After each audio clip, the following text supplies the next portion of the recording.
ವೀಕ್ಷಕರೇ, welcome back to another video. Bigg Boss ಕಡೆಯಿಂದ ಮತ್ತೊಂದು ಪ್ರೋಮೋ ಅಪ್ಡೇಟ್ ಮಾಡಿದ್ದಾರೆ. ಇವಾಗ ಬರ್ತಿರೋ ಪ್ರೋಮೋ ಎಲ್ಲ ಜಿಯೋ ಹಾಟ್ ಸ್ಟಾರ್ ಅಲ್ಲಿ ಪ್ರೋಮೋಗಳು ಅಪ್ಡೇಟ್ ಆಗ್ತದೆ. ಈಗ ಕಲರ್ಸ್ ಕನ್ನಡ ವಾಹಿನಿದು ಅಕೌಂಟ್ ಕೂಡ ಸಸ್ಪೆಂಡ್ ಆಗಿದೆ ಆಲ್ಮೋಸ್ಟ್.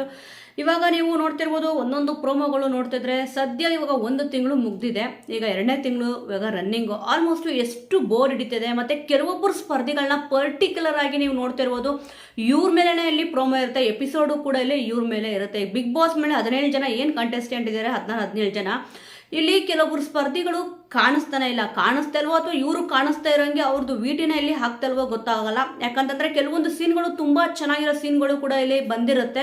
ಎಪಿಸೋಡ್ ಯಾರು ಇಲ್ಲಿ ಎಡಿಟ್ ಮಾಡಿ ಹಾಕ್ತಾ ಇದಾರೋ ಅದಂತೂ ನಿಜವಾಗ್ಲೂ ಕೂಡ ಸಖತ್ ಬೋರಿಂಗ್ ಹಿಡಿಸ್ತಾ ಇದ್ದಾರೆ. ಮತ್ತೆ ಪ್ರೋಮೋ ನೀವು ಅಬ್ಸರ್ವ್ ಮಾಡ್ಬೋದು. ಇವಾಗ ಒಂದು ವಾರ, ಈ ಒಂದು ಮಂಡೆಯಿಂದ ಫ್ರೈಡೇವರೆಗೂ ನೀವು ಅಬ್ಸರ್ವ್ ಮಾಡ್ಕೊಂಡ್ ಬನ್ನಿ. ಪ್ರೋಮೋ ಬಂದಿದ್ದು ಇಲ್ಲಿ ಮನೆಯಲ್ಲಿ ಬರ್ತಾ ಇರೋದು ಆಲ್ಮೋಸ್ಟ್ ಪ್ರೋಮೋ ಒಂದು ಗಿಲ್ಲಿಯವರು ಇರ್ತಾರೆ ಬಿಡಿ, ಅವರು ಟಾಪ್ 1 TRP ಕಿಂಗ್ಗೆ. ಆಲ್ಮೋಸ್ಟ್ ಇವ್ರದ್ದೊಂದು ಪ್ರೋಮೋ ನೋಡೋಕ್ಕೆ ಕಾಯ್ತಿರ್ತಾರೆ ಅಂತ ಬಿಟ್ಟು ಇವ್ರದ್ದು ಜಾಸ್ತಿ ಪ್ರೋಮೋಗಳು ಇಲ್ಲಿ ಬರ್ತದೆ. ಆ ನಂತರ ಸೆಕೆಂಡ್ ಪ್ಲೇಸ್ ಅಲ್ಲಿ ಬರೋದು ಇಲ್ಲಿ ಅಶ್ವಿನಿ ಗೌಡ ಅವರು. ಇವಾಗ ಇವ್ರದೇ ಪ್ರೋಮೋಗಳು ನೋಡ್ತೀರಿ. ಮತ್ತೆ ಜಾನ್ವಿ ಅವ್ರದ್ದು ಆಲ್ಮೋಸ್ಟ್ ಇವಾಗ ಜಾನ್ವಿ ಅವರು ಕಡಿಮೆ ಆಗ್ಬಿಟ್ರು. ಇವರಿಬ್ರದ್ದು ಜಗಳ ಯಾವಾಗ ಆಯ್ತು, ಇವರಿಬ್ರು ಯಾವಾಗ ಇಲ್ಲಿ ದೂರ ಆದ್ರೂ ಇವರಿಬ್ರು ಪ್ರೋಮೋನೇ ಇಲ್ಲಿ ಬರಲಿಲ್ಲ. ಆಲ್ಮೋಸ್ಟ್ ಅಲ್ಲೇ ಅವಾಯ್ಡ್ ಆಗೋಗ್ಬಿಡ್ತು.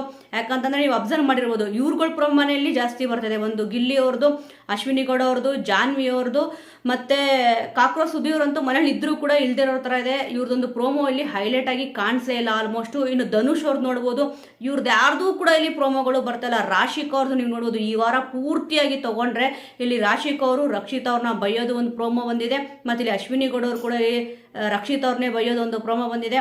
ಆಲ್ಮೋಸ್ಟ್ ನೋಡ್ತಿದ್ರೆ ಇಲ್ಲಿ ಸಿಕ್ತಿರೋರಿಗೆ ಜಾಸ್ತಿ ಆಪರ್ಚುನಿಟಿ ಸಿಗ್ತದೆ. ಆಲ್ಮೋಸ್ಟ್ ಬೇರೆ ಯಾರು ಕೂಡ ಬಿಗ್ ಬಾಸ್ ಮನೆಯಲ್ಲಿ ಇಲ್ವಾ. ಇಲ್ಲಿ ಸ್ಪಂದನಾ ಸೋಮಣ್ಣವರು ಕೂಡ ತುಂಬಾ ಚೆನ್ನಾಗಿ ಎಂಟರ್ಟೈನ್ಮೆಂಟ್ ಕೊಟ್ಟರು ಆಲ್ಮೋಸ್ಟ್. ಮತ್ತೆ ಕಾವ್ಯ ಅವರು ಮತ್ತೆ ಧನುಷ್ ಅವರು ತುಂಬಾ ಚೆನ್ನಾಗಿ ಒಂದು ಕ್ವಾಟ್ಲೆ ಕೊಡೋದಿರ್ಬೋದು, ಲೈವ್ ಅಲ್ಲಿ ನೋಡಿರೋರಿಗೆ ಗೊತ್ತಿರುತ್ತೆ. ಆ ಒಂದು ಪ್ರೋಮೋ ಇಲ್ಲಿ ಅಪ್ಡೇಟ್ ಮಾಡಿಲ್ಲ. ಇವಾಗೂ ಕೂಡ ಒಂದು ಪ್ರೋಮೋ ಅಪ್ಡೇಟ್ ಮಾಡಿದ್ದಾರೆ. ಆಲ್ಮೋಸ್ಟ್ ಪ್ರೋಮೋ ನೋಡಿದೀರಾ ಅಂತ ಅನ್ಕೊಂತೀನಿ. ಒಂದು ಪ್ರೋಮೋದು ಜಲಕ್ ಕೂಡ ಇಲ್ಲಿ ಹಾಕ್ತೀನಿ ನೋಡಿ, ಒಂದು ಪ್ರೋಮೋ ಜಲಕ್ ಹೇಗಿದೆ ಅಂತ. I love you, you love me. ಏನ್ ಸೂರಜ್? ಇಲ್ಲ ಸರ್, ಹಂಗೆಲ್ಲ ಏನು ಹೇಳಿಲ್ಲ. ಅಯ್ಯೋ ವಿಡಿಯೋ ಹಾಕ್ಲಾ? ನೋಡಿದ್ರಲ್ಲ, ಇದಕ್ಕೆ ಕ್ಯಾಪ್ಷನ್ ಏನಪ್ಪಾ ಕೊಟ್ಟಿದ್ದಾರೆ ಅಂತಂದ್ರೆ, ಜಗಳ ಆಡೋರು ಆಡ್ಲಿ ಅಂತ ಸುಮ್ನಿದ್ರ ಲವ್ ಬರ್ಡ್ಸ್ ಅಂತ ಅಂದ್ಬಿಟ್ಟು ಇವರೇ ಇಲ್ಲಿ ಆಲ್ಮೋಸ್ಟ್ ಇವರಿಬ್ರು ಲವ್ ಬರ್ಡ್ಸ್ ಅಂತ ಅಂದ್ಬಿಟ್ಟು ಡಿಸೈಡ್ ಮಾಡ್ಕೊಂಡ್ಬಿಟ್ಟಿದ್ದಾರೆ ಆಲ್ಮೋಸ್ಟ್. ಯಾಕೆ ಅಂತಂದ್ರೆ ಇಲ್ಲಿ ಸೂರಜ್ ಅವರು ಮತ್ತೆ ರಾಶಿಕ್ ಅವರು ಅದೇ ರೀತಿ ನಡ್ಕೊಂತಿದ್ದಾರೆ. ಆಲ್ಮೋಸ್ಟ್ ಈ ಒಂದು ಲವ್ ಸ್ಟೋರಿನ ಇಲ್ಲಿ ಹೆಚ್ಚಿಗೆ ಜನ ಪಾಸಿಟಿವ್ ನೆಗೆಟಿವ್ ಯಾವ್ಯಾವ ರೀತಿ ತಗೊಂತಿದ್ದಾರೆ ಅಂತ ಅಂದ್ಬಿಟ್ಟು ಗೊತ್ತಿದೆ. ಆದರೆ ಇವಾಗ ಏನಾಗ್ತಿದೆ ಅಂತಂದ್ರೆ, ಬಿಗ್ ಬಾಸ್ ಮನೆಯಲ್ಲಿ ಕೆಲವೊಬ್ರು ಲವ್ ಮಾಡೋಕ್ಕೆ ಅಂತಾನೆ ಹೋಗ್ಬಿಟ್ಟಿದ್ದಾರೆ. ಇವರಿಗೆ ಸಪೋರ್ಟ್ ಮಾಡ್ಬಿಡೋಣ ಅನ್ನೋ ರೀತಿ ಈ ಒಂದು ಪ್ರೋಮೋ ಇದೆ ಅಂತ ಅಂದ್ಬಿಟ್ಟು ಅನ್ನಿಸ್ತದೆ. ಯಾಕಂತಂದ್ರೆ ಇಲ್ಲಿ ಸೂರಜ್ ಅವರು ಪ್ರಪೋಸ್ ಮಾಡಿದ್ದು ನೀಟಾಗಿ ಇಲ್ಲಿ ಗೊತ್ತಾಗ್ತದೆ. ಐ ಆಮ್ ನಾಟ್ ಇಂಟ್ರೆಸ್ಟೆಡ್ ಅಂತ ಅಂದ್ಬಿಟ್ಟು ಇಲ್ಲಿ ಸೂರಜ್ ಅವರು ಕೂಡ ಇಲ್ಲಿ ಹೇಳಿದ್ರು. ಆಲ್ಮೋಸ್ಟ್ ಸ್ವಲ್ಪ ಇವರೇ ಇಲ್ಲಿ ಹೈಲೈಟ್ ಆಗ್ತಿದ್ದಾರೆ. ಮಿಗ್ದವ್ರು ಯಾರು ಕೂಡ ಇಲ್ಲಿ ಕಾಣಿಸ್ಕೊಂತಾರೆ ಇಲ್ಲ. ನೀವು ನೋಡ್ಬೋದು ಎಷ್ಟು ಚೆನ್ನಾಗಿ ಇಲ್ಲಿ ಚಂದ್ರಪ್ರಭಾ ಅವರು ಕೂಡ ಇಲ್ಲಿ ಕಾಮಿಡಿ ಮಾಡ್ತಾರೆ. ಪ್ಲಸ್ ಇರ್ಲಿ ಮೈನಸ್ ಇರ್ಲಿ, ವಾದ ಮಾಡ್ಬೇಕಾದ್ರೆ ಜಗಳಗಳಂತೂ ಹಾಗೆ ಆಗುತ್ತೆ. ಇವ್ರದ್ದು ಕೂಡ ಒಂದು ಪ್ರೋಮೋ ಬರ್ಬೇಕಲ್ವಾ, ಇವರು ಕೂಡ ಬಿಗ್ ಬಾಸ್ ಮನೆಯಲ್ಲಿ ಇದ್ದಾರೆ ಅಂತ ಇಲ್ಲಿ ಗೊತ್ತಾಗುತ್ತೆ. ಅದರಲ್ಲೂ ಅಭಿಷೇಕ್ ಅವ್ರದ್ದು ನೀವು ನೋಡಬೇಕು, ಒಂದು ಪ್ರೋಮೋದಲ್ಲೂ ಕೂಡ ಹೈಲೈಟ್ ಆಗಿ ಕಾಣಿಸೇ ಇಲ್ಲ. ಧ್ರುವಂತ್ ಅವ್ರದ್ದು ಬಂತು, ಯಾವುದೋ ಒಂದು ಪ್ರೋಮೋ ಬಂದಿತ್ತು ಅಷ್ಟೇ. ಮಿಕ್ಕಿರೋ ಕಂಟೆಸ್ಟೆಂಟ್ಗಳು ಬಿಗ್ ಬಾಸ್ ಮನೆಯಲ್ಲಿ ಏನ್ ಮಾಡ್ತಾ ಇದ್ದಾರೆ. ಆಲ್ಮೋಸ್ಟ್ ಮಲ್ಲಮ್ಮ ಅವ್ರದ್ದು ಕೂಡ ನೀವು ಇಲ್ಲಿ ತಗೊಳ್ಬಹುದು. ಪ್ರತಿಯೊಬ್ಬರದ್ದು ನೀವು ನೋಡ್ತಾ ಹೋಗಿ, ರಿಷಾ ಅವ್ರು ಕೂಡ ಇಲ್ಲಿ ಎಂಟ್ರಿ ಕೊಟ್ಟರು, ಅವರು ಕೂಡ ಮನೇಲಿ ಇದ್ರು ಕೂಡ ಇಲ್ದಿರೋ ತರ ಆಗೋಗ್ಬಿಟ್ಟಿದ್ದಾರೆ. ಸ್ವಲ್ಪ ಇವಾಗ ಪ್ರೋಮೋ ಬರ್ತಾ ಇರೋದು ರಾಶಿಕ್ ಅವರು ಸ್ವಲ್ಪ ಹೈಲೈಟ್ ಆಗಿ ಕಾಣಿಸ್ತಾ ಇದ್ದಾರೆ. ಒಂದು ಲವ್ ಸೀನ್ ತಗೊಳ್ಬಹುದು. ಯಾಕಂತಂದ್ರೆ ಕಾಲೇಜ್ ಕ್ಯಾಂಪಸ್ ಅಂತ ಏನಿತ್ತು, ಇವಾಗ BB ಕಾಲೇಜು, ಅದರಲ್ಲಿ ಹೈಲೈಟ್ ಆಗಿ ಅವ್ರದ್ದು ಪ್ರೋಮೋ ಬಂದಿತ್ತು. ಎಷ್ಟು ಓವರ್ ಆಗಿ ಆಕ್ಟ್ ಮಾಡಿದ್ರು ಅಂತಂದ್ರೆ, ಇವರಿಬ್ರು ನಿಜವಾಗ್ಲೂ ಲವ್ ಅಲ್ಲಿ ಬಿದ್ದೋಗ್ಬಿಟ್ಟಿದ್ದಾರೆ, ಲವ್ ಮಾಡ್ತಾನೆ ಇದ್ದಾರೆ ಅಂತ ಅಂದ್ಬಿಟ್ಟು ಇಲ್ಲಿ ತೋರಿಸ್ಬಿಟ್ಟಿದ್ರು. ಇವಾಗ ಇಲ್ಲಿ ಕೊಟ್ಟಿರೋ ಪ್ರೋಮೋದಲ್ಲಿ ಕ್ಯಾಪ್ಷನ್ ಕೂಡ ಅದೇ ರೀತಿ ಕೊಟ್ಟವ್ರೆ, ಜಗಳ ಆಡೋರು ಆಡ್ಲಿ ಅಂತ ಅಂದ್ಬಿಟ್ಟು ಸುಮ್ನಿದ್ರ ಲವ್ ಬಡ್ಸು ಅಂತ ಅಂದ್ಬಿಟ್ಟು. ಆಲ್ಮೋಸ್ಟ್ ಅವರಿಬ್ರು ಕೂಡ ಅವ್ರದೇ ಆದ ಒಂದು ಪ್ರಪಂಚನ ಬಿಗ್ ಬಾಸ್ ಮನೆಯೊಳಗಡೆ ಸೃಷ್ಟಿ ಮಾಡ್ಕೊಂಡ್ಬಿಟ್ಟಿದೆ. ಅಂದ್ರೆ ಅವ್ರದೇ ಆದ ಪ್ರಪಂಚ ಅಂತಂದ್ರೆ ಅವ್ರ ಮೈಂಡಲ್ಲಿ ಯಾರು ಕೂಡ ನಮಗೆ ಬೇಡ, ಇಲ್ಲಿ ಏನಾದರೂ ಗೇಮ್ ಇಟ್ಟರೆ ಹೋಗೋಣ, ಇಲ್ಲ ಅಂತಂದ್ರೆ ಬೇರೆ ವಿಚಾರ ಬೇಡ ಅಂತ ಅಂದ್ಬಿಟ್ಟು. ಆದರೆ ಗೇಮಲ್ಲಿ ಏನಾದರೂ ಇಲ್ಲಿ ಪ್ರಾಬ್ಲಮ್ ಆಯಿತು ಅಂತಂದರೆ, ಅವ್ರಿಗೆ ಬೇಜಾರಾಯಿತು ಅಂದರೆ ಮಾತ್ರ ಆ ಒಂದು ಪಾಯಿಂಟ್ನ ಇಲ್ಲಿ ಇಬ್ಬರು ಕುತ್ಕೊಂಡು ಡಿಸ್ಕಷನ್ ಮಾಡ್ತಾರೆ. ಆಲ್ಮೋಸ್ಟ್ ಇದನ್ನೇ ಇಲ್ಲಿ ಕಿಚ್ಚ ಸುದೀಪ್ ಸರ್ ಕೂಡ ಇಲ್ಲಿ ಹೇಳಿದ್ದು. ಆಲ್ಮೋಸ್ಟ್ ಕಾವ್ಯ ಅವ್ರಿಗೆ ಮತ್ತು ರಕ್ಷಿತ್ ಅವ್ರಿಗೆ, ಅಶ್ವಿನಿ ಗೌಡ ಅವ್ರಿಗೆ ಜಗಳ ನಡಿಬೇಕಾದ್ರೆ ಇವರಿಬ್ಬರು ಮಾತ್ರ ಗಾರ್ಡನ್ ಏರಿಯಾದಲ್ಲಿ ಕುತ್ಕೊಂಡ್ಬಿಟ್ಟು ಲವ್ ಪ್ರಪೋಸಲ್ ಅವಾಗೇ ಇಲ್ಲಿ ಮಾಡಿದ್ದು. ಅದಕ್ಕೆ ಹಾಗೇನಿಲ್ಲ ಸರ್ ಅಂತ ಅಂದ್ಬಿಟ್ಟು ಇಲ್ಲಿ ಸೂರಜ್ ಅವರು ಹೇಳ್ತವ್ರೆ. ಅದಕ್ಕೆ VT ಹಾಕಿ ತೋರಿಸ್ಲಾ ಅಂತ ಕೇಳಿದಾಗ, ಯಾಕಂದ್ರೆ ಬಂಡವಾಳ ಬಯಲಾಗುತ್ತೆ. ಆಲ್ಮೋಸ್ಟ್ ಇಲ್ಲಿ ಅವ್ರು ಪ್ರಪೋಸ್ ಮಾಡಿದಂತೂ ನಿಜಾನೇ, ಪ್ರತಿಯೊಬ್ಬರು ಕರ್ನಾಟಕದ ಜನತೆ ಇಲ್ಲಿ ನೋಡಿದ್ದಾರೆ. ಯಾಕಂತಂದ್ರೆ ಒಂದು ರಿಯಾಲಿಟಿ ಶೋ ಅಂತಂದ್ಮೇಲೆ ಈ ರೀತಿಯಾಗಿ ಅವರು ಬಂದಿರೋದೇನಕ್ಕೆ ಅನ್ನೋದು ಒಂದು ಥಿಂಕ್ನ ಮರೆತುಬಿಟ್ಟು, ಕೆಲವೊಬ್ರಿಗೆ ಆಪರ್ಚುನಿಟಿ ಸಿಗೋದೇ ಕಷ್ಟ, ಸಿಕ್ಕಿದೆ ಅದನ್ನ ಯೂಟಿಲೈಸ್ ಮಾಡ್ಕೋಬೇಕು ತುಂಬ ಚೆನ್ನಾಗಿ. ಏನು ಈ ರೀತಿಯಾಗಿ ಪ್ರಪೋಸ್ ಮಾಡಬೇಕು, ಬಿಗ್ ಬಾಸ್ ಮನೆಗೆ ಬಂದ್ಬಿಟ್ಟು ಅಂದ್ಬಿಟ್ಟು ಬಂದಿದ್ರ. ಆದರೆ ನನ್ನ ತಂಟೆಗೆ ಬಂದರೆ ಯಾರು ಸುಮ್ಮನೆ ಬಿಡಲ್ಲ ಅಂತಂದ್ಬಿಟ್ಟು ತುಂಬ ಚೆನ್ನಾಗಿ ಡೈಲಾಗ್ ಕೊಡ್ದಿದ್ರು ವೈಲ್ಡ್ ಕಾರ್ಡಲ್ಲಿ ಎಂಟ್ರಿ ಕೊಟ್ಟಾಗ. ಇವಾಗ ನೋಡಿದ್ರೆ ಮನೆಗೆ ಬಂದು ಟುಸ್ ಪಟಾಕಿ ಆಗೋಗ್ಬಿಟ್ಟಿದ್ದಾರೆ.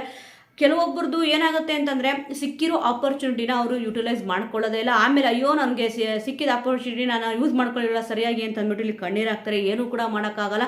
ಈ ಒಂದು ಪ್ರೋಮೋ ನೋಡಿದಾಗ ನನಗೂ ಕೂಡ ಇಲ್ಲಿ ಹಾಗೆ ಅನ್ನಿಸ್ತದೆ. ಬಿಗ್ ಬಾಸ್ ಮನೆಯಲ್ಲಿ ಬೇರೆ ಯಾವ ಸ್ಪರ್ಧಿಗಳು ಕೂಡ ಒಂದು ಕಂಟೆಂಟ್ ಕೊಡೋದ್ರಲ್ಲಿ ಹಿಂದೆ ಬೀಳ್ತಿದಾರ ಅಥವಾ ಬೇಕಂತಲೇ ಈ ರೀತಿ ಆಗ್ತದೆ ಏನೋ ಗೊತ್ತಿಲ್ಲ. ಮಿಕ್ಕಿರೋರೆಲ್ಲರೂ ಕೂಡ ಕಾಣಿಸ್ತಲ್ವಾ. ಆಲ್ಮೋಸ್ಟ್ ನೀವು ನೋಡ್ಬೋದು ಎಷ್ಟು ಜನ ಇದ್ದಾರೆ. ಮಾಡುವವ್ರದ್ದು ನೀವು ನೋಡ್ಬೋದು ಒಂದು ಪ್ರೋಮೋ ಕೂಡ ಇಲ್ಲಿ ಹೈಲೈಟ್ ಆಗಿ ಬರಲೇ ಇಲ್ಲ. ಆಲ್ಮೋಸ್ಟ್ ಅವರು ಹಾಡು ಹೇಳಿರೋ ಪ್ರೋಮೋ ನೀವು ನೋಡಿರ್ಬೋದು, ತುಂಬ ಚೆನ್ನಾಗಿ ಅವರು ಹಾಡು ಕೂಡ ಬಂದಿದೆ. ಅದನ್ನು ಪ್ರೋಮೋ ಆಗಿ ಬಿಡೋದಿತ್ತು. ಕಳೆದ ಸೀಸನ್ ತೊಗೊಂಡ್ರೆ ಇಲ್ಲಿ ಹನುಮಂತ್ ಅವ್ರು ಹಾಡು ಹೇಳಿರೋದು ಎಷ್ಟು, ಅವರು ಜೈಲಲ್ಲಿ ಕೂಡ ಇರ್ತಾರೆ ಕಳಪೆ ಅಂತ ಹೋದಾಗ ಅಲ್ಲೂ ಕೂಡ ಹಾಡು ಹೇಳಿದ್ರು. ಎಲ್ಲರೂ ಕೂಡ ಅವ್ರು ಸುತ್ತ ಕೂತ್ಕೊಂಡಾಗ ಅವರು ಎಷ್ಟು ಅರ್ಥಗರ್ಭಿತವಾದ ಹಾಡುಗಳನ್ನ ಇಲ್ಲಿ ಹಾಡಿದ್ದಾರೆ, ಎಷ್ಟು ಅದು ಫೇಮಸ್ ಆಗಿದೆ ಅಂತ ಬಿಟ್ಟು ಮಾಡುವವರು ಕೂಡ ಅದೇ ರೀತಿಯಾಗಿ ಹಾಡು ಹೇಳಿದ್ರು. ಅವ್ರದ್ದು ಪ್ರೋಮೋ ಅಂತೂ ಬರಲೇ ಇಲ್ಲ ಇಲ್ಲಿ. ಆಲ್ಮೋಸ್ಟ್ ಅಬ್ಸರ್ವ್ ಮಾಡಿರ್ತೀರಾ ನೀವು ಕೂಡ.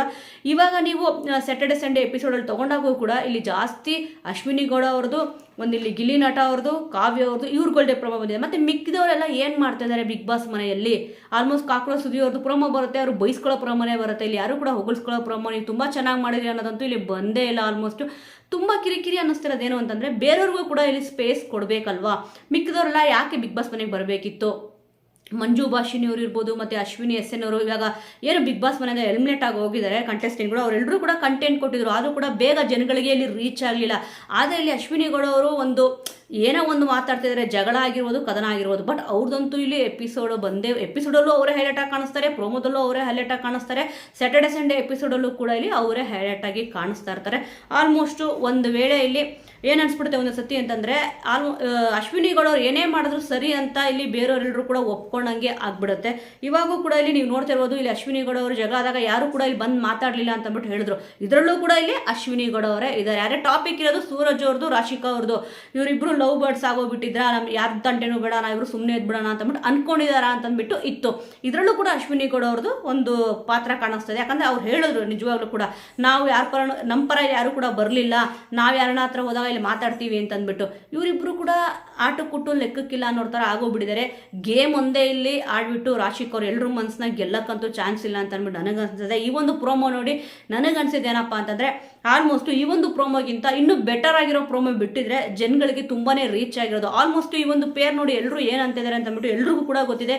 ಕರ್ನಾಟಕ ಜನತೆಯಂತೂ ಇಲ್ಲಿ ನೋಡ್ತಾನೆ ಇದ್ದಾರೆ. ಪ್ರತಿಯೊಬ್ಬರಿಗೂ ಕೂಡ ಒಂದು ಎಷ್ಟೋ ಕನಸುಗಳನ್ನ ಕಟ್ಕೊಂಡು ಬಿಗ್ ಬಾಸ್ ಮನೆಗೆ ಹೋಗಿರ್ತಾರೆ. ಪ್ರತಿಯೊಬ್ಬರು ಸ್ಪರ್ಧಿಗಳು ಕೂಡ ಅಷ್ಟೇ. ರಾಶಿಕ್ ಅವರು, ರಿಷಾ ಅವರು, ಸೂರಜ್ ಅವರು, ಇವ್ರು ಮಾಡ್ತಿರೋದು ತಪ್ಪು ಅಂತ ಹೇಳ್ತಾರಲ್ಲ, ಬಟ್ ಕೊಟ್ಟಿರೋರಿಗೆ ಚಾನ್ಸ್ ಕೊಡ್ತಾ ಇದಾರಲ್ವಾ. ಬೇರೆಯವ್ರದ್ದು ಒಂದು ಪ್ರೋಮೋ ಬಿಟ್ಟರೆ ಇನ್ನೂ ಚೆನ್ನಾಗಿರುತ್ತಲ್ವಾ. ಇಲ್ಲಿ ಬೇರೆಯವರು ಮಾತೇ ಆಡಲ್ವಾ, ಅಂದರೆ ಕ್ವಶನ್ಗಳೇ ಇರಲ್ವಾ ಕೇಳೋದಕ್ಕೆ. ಎಷ್ಟೊಂದು ಕ್ವಶನ್ಗಳಿದೆ. ಸ್ಪಂದನಾ ಸೋಮಣ್ಣ ಅವರು ಮತ್ತು ಕಾವ್ಯ ಅವರು, ಅಶ್ವಿನಿ ಗೌಡ ಅವರು ಇಲ್ಲಿ ಮಾತಾಡ್ಬೇಕಾದ್ರೆ ಸ್ಪಂದನಾ ಸೋಮಣ್ಣ ಅವ್ರು ಬಂದುಬಿಟ್ಟು ಇಲ್ಲಿ ಕಾವ್ಯ ಅವ್ರಿಗೆ ಹೇಳ್ತಾರೆ, ನೀನು ಇದಕ್ಕೆ ಡಿಸರ್ವ್ ಇರಲಿಲ್ಲ ಸ್ಟೂಡೆಂಟ್ ಆಫ್ ದಿ ವೀಕಿಗೆ ಅಂತ ಅಂದ್ಬಿಟ್ಟು ಇಲ್ಲಿ ಬಂದುಬಿಟ್ಟು ಸ್ಪಂದನಾ ಸೋಮಣ್ಣ ಅವ್ರು ಹೇಳ್ತಾರೆ. ಎಷ್ಟೋ ವಿಚಾರಗಳು ಈ ರೀತಿಯಾಗಿ ಸ್ಪಂದನಾ ಸೋಮಣ್ಣ ಅವ್ರು ಹೈಲೈಟ್ ಆಗಿ ಕಾಣಿಸ್ತಾನೆ ಇಲ್ಲ. ನೀವು ಅಬ್ಸರ್ವ್ ಮಾಡ್ಬೋದು, ಇಲ್ಲಿ ರಾಶಿಕ್ ಅವರೇ ಜಾಸ್ತಿ ಹೈಲೈಟ್ ಆಗಿ ಕಾಣಿಸ್ತಾ ಇದ್ದಾರೆ. ಸ್ಪಂದನಾ ಸೋಮಣ್ಣ ಅವರಿಗೆ ಒಂದು ಸ್ಪೇಸ್ ಕಡಿಮೆ ಸಿಕ್ಕಿದೆ ಅಂತ ಅಂದ್ಬಿಟ್ಟು ನನಗೆ ಅನಿಸ್ತದೆ. ಆಲ್ಮೋಸ್ಟ್ ಸ್ವಲ್ಪ ಇವ್ರುಗಳದ್ದು ಕೂಡ ಒಂದು ಪ್ರೋಮೋ ಅಪ್ಡೇಟ್ ಮಾಡಿದ್ರೆ ನೋಡೋರ್ಗೂ ಸ್ವಲ್ಪ ಖುಷಿ ಆಗುತ್ತೆ. ಆಲ್ಮೋಸ್ಟ್ ಈ ಒಂದು ಪ್ರೋಮೋ ನೋಡಿ ಸ್ವಲ್ಪ ಬೇಜಾರಾಯಿತು.